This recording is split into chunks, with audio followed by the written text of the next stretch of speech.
here in America, we now have had enough of these people taking over our streets. And this happened yesterday from Donald Trump on Truth Social. I'm pleased to inform that our many USA patriots that I am designating Antifa, a sick, dangerous, radical left disaster, as a major terrorist organization. I will also be strongly recommending that those funding Antifa be thoroughly investigated in accordance with the highest legal standards and practices. Thank you for your attention to this matter. Isabel, it seems to me that these things are not disconnected. When whatever the cry is against Western civilization, whether it's an Antifa mask or a Hamas mask or whatever, these massive rallies against the West, that perhaps the UK is going to, at least the people of the UK are going to try to take it seriously. That was their first salvo. But from an American perspective, now we are going to take it seriously via the government. And I think there's going to be major RICO cases here. It seems to me Trump's going to go after funding. I think we are going to find out an awful lot of things. And I think if I was Rashida Tlaib or some of those other people, I would be really worried about some of the NGOs that I've been working with.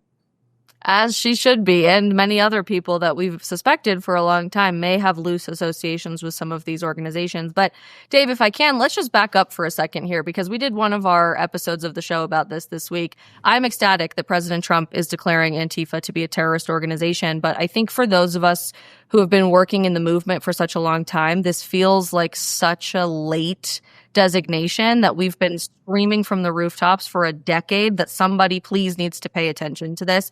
Andy mentioned this before we started our call as well, but there are many dozens of documented Turning Point USA events featuring Charlie Kirk over the last few years with violent Antifa protesters, not just holding up signs and screaming and making noise, but smacking people in the face with umbrellas, kicking open doors, smashing windows to try to force their way violently into buildings, punching students and physically assaulting students in the face, literally screaming, "We will kill you." I think we all remember quite recently Riley Gaines being detained inside of a classroom by these radically violent individuals.